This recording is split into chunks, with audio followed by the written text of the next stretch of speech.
Bok svima, ja sam Renato i trenutno se osjećam blago bolesno jer sam se vratio sa jednog putovanja na kojem smo svi bili bolesni. Pa eto tako, sad malo bolujem i zvučim ovako kako zvučim, ništa drugačije nego inače, tipičan pederski glas.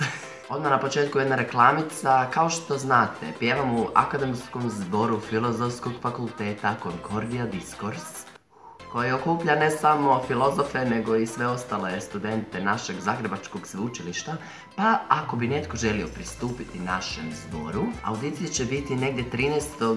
i 19. oktobra, listopada, 10. mjeseca. Pa pridružite nam se, a osim što volimo pjevati, a vjerojatno i neki od vas, dođite na audiciju, volimo i putovati. Bili smo i na putovanju, sad jednom ovako, pa poprilično je izgledalo kao jedan maturalac.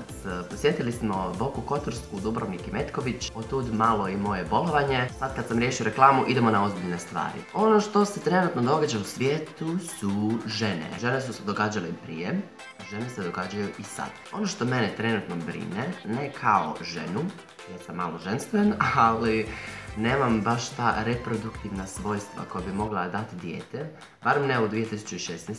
Ali me brine to što pojedine države, što pojedine vjerske institucije, pojedinci zadiru u toliko duboku intimu da žele zabraniti ženama da naprave pobačaj. Ali me se tiče to što živim u nezadovoljnom svijetu. Evo u Hrvatskoj se sad desilo da ove neke babe idu molit pred bolnicu da ova žena ne pobaci. I mislim se i kako izgleda jedan sastanak ljudi koji uopće razmišljaju o tome da zabrane nekome nešto. Možeš mi pričat bilo kakve priče o začeću i životu, čim je stanica dobila spermu u sebe, do početka kucanja srca, razvijanja mozga i šta ja znam šta se sve događa na toj mikrorazini, ali ne možeš zabraniti jednoj ženi da napravi sa djetetom u sebi šta god hoće. Hoće ga ona roditi, neće ga roditi, uopće te se ne tiče. Svako ima pravo na izbor, da radi sa svojim tijelom šta god hoće. Nitko ti više ne govori kako se smiješ ošišat, nitko ti ne govori smiješ li imati tetovažu, piercing, hoćeš ti odsjeći ruku ili nogu, ali kad se dirne dijete, odmah su svi na nogama. I onda se priča o tome da bi se trebalo zabraniti pobačaj i ženama koje su silovane i zatrudnile po tom pitanju, pa čak i maloljetnicama koje su bile silovane.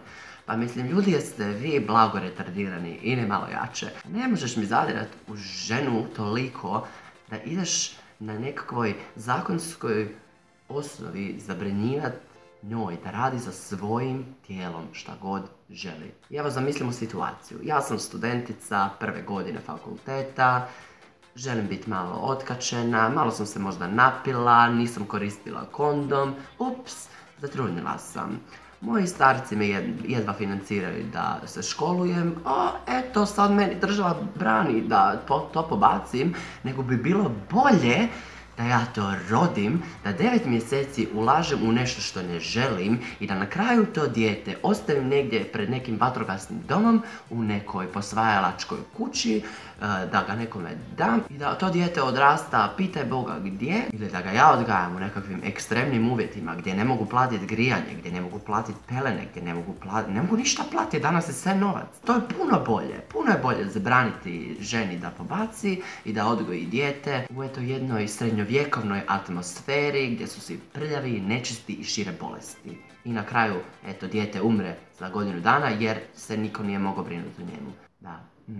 Mislio sam da bi htjeli znati moje stajalište o pobačaju.